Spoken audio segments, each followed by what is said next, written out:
बहू या नौकरानी। एक दर्द भरी कहानी। पूरे 4 साल बाद हेमंत कनाडा से लौटा था। कनाडा में एक ब्यूटी प्रोडक्ट बनाने वाली कंपनी के लिए हेमंत काम करता था।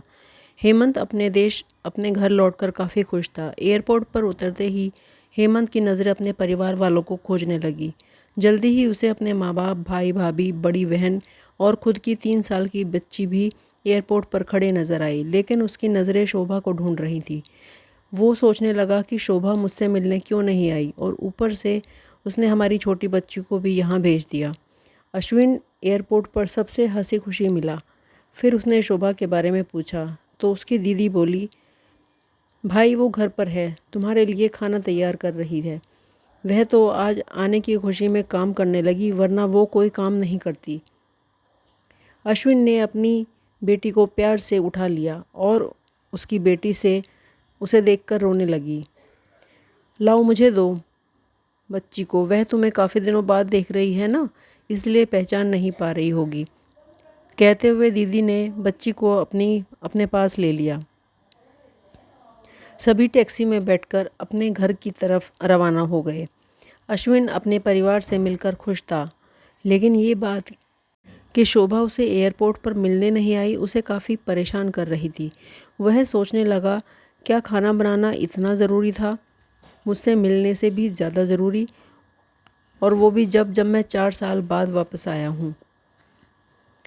इन्हीं ख्यालों में घर का आधा रास्ता बीत गया। अब उसकी बच्ची उसे देखकर रो नहीं रही थी, इसलिए अश्विन उसके साथ खेलने लगा। बाकी का आधा रास्ता भी ख़त्म हुआ और सब घर पहुँच गए। गाड़ी की आवाज़ सुन शोभा बालकनी में आकर खड़ी हो गई और अश्विन की तरफ देखने लगी। अश्विन भी जैसे ही गाड़ी से उतरा, उसने पहले दरवाजे की तरफ देखा और बाद में बालकनी की तरफ नज़र घुमाई, जैसे ही वह सुबह को ही देखना चाहता था। अश्विन से नज़रें मिलते ही शोभा के चेहरे पर मुस्कान झलक पड़ी। अश्विन भी उसे देखकर हल्के से मुस्कुरा दिया। सभी घर के अंदर गए। शोभा सबके लिए पानी लेकर आई और सभी को पानी देने के बाद फिर से किचन में चली गई चाय बनाने के लिए। थोड़ी देर बाद सभी परिवार वालों से बात करने के बाद अश्विन शोभा को बुलाने लगा। माँ ने उसे बीच में ही टोकते हुए कहा, रहने दो उसे किचन में, थोड़ा काम कर लेने दो, बाद में अपने आप आ जाएगी। तुम यहाँ बैठो मेरे पास, वैसे भी कहाँ ज़्यादा काम करती है वह। अश्विन यही बात दूसरी बार शोभा के बारे में सुन रहा था। अब उसने सोचा कि मेरे परिवार वाले मुझसे झूठ थोड़े ही ना बोलेंगे। हर दिन नहीं होता होगा उसको इतना काम, आज थोड़ा ज़्यादा है, करने देते हैं, मैं बाद में उससे बात कर लूँगा। अश्विन अपने परिवार वालों से बातचीत में मगन हो गया। एक के बाद एक रिश्तेदार और पड़ोसी अश्विन से मिलने आते रहे और शोभा को किचन से बाहर निकलने का समय भी नहीं मिला। सभी के लिए चाय नाश्ता बनाना, यही करते करते शाम हो गई।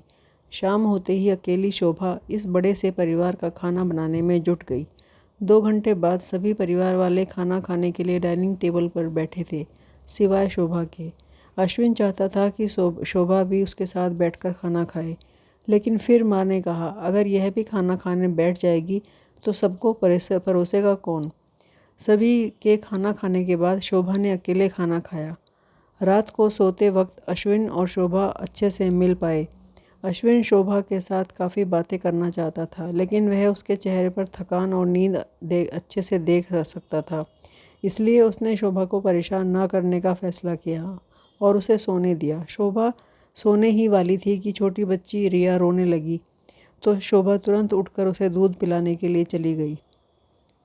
अश्विन कब सो गया उसे पता ही नहीं चला।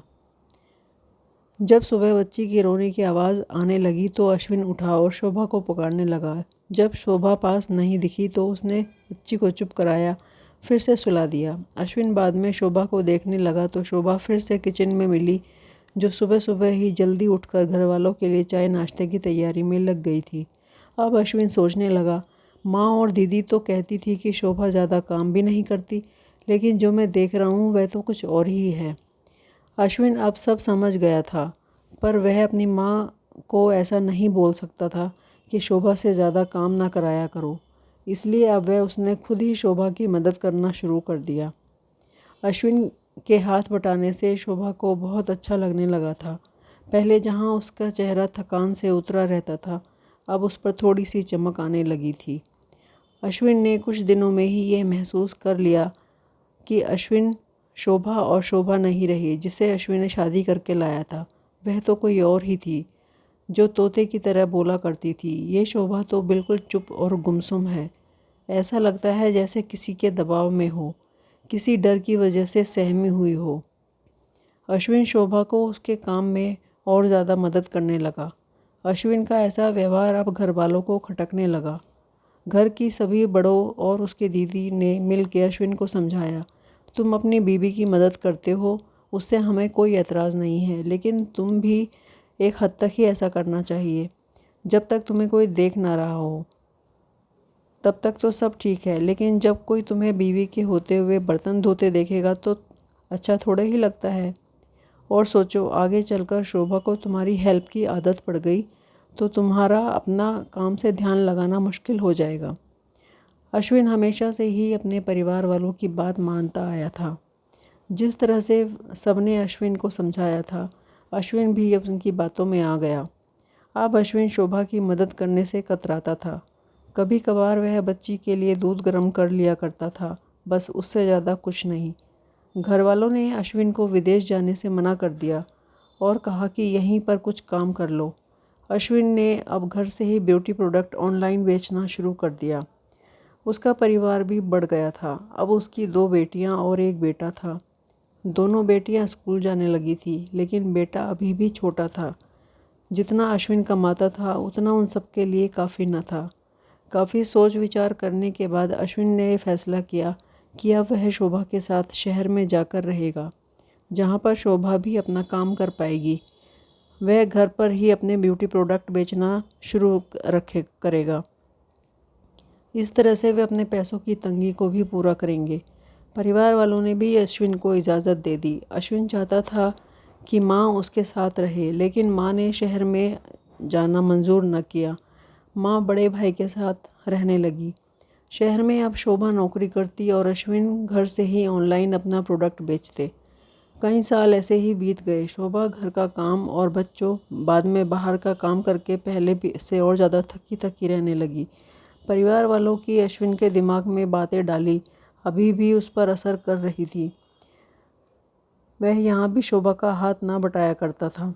अश्विन अब दिन रात प्रोडक्ट बेचने में ही मशरूफ़ रहता। कभी कभी शोभा उससे कहती, मुझे अच्छा नहीं महसूस हो रहा, मुझे डॉक्टर के पास ले चलो। वो हाँ कह देता, लेकिन फिर अपने काम में इतना खो जाता कि कभी उसको डॉक्टर के पास ही नहीं ले जाता। शोभा तो बीमार थी ही। एक बार अश्विन बहुत ज़्यादा बीमार हो गया। इतना बीमार हो गया कि उसे अस्पताल में भर्ती करवाना पड़ा। अस्पताल में अश्विन के पास सिर्फ शोभा थी और कोई नहीं।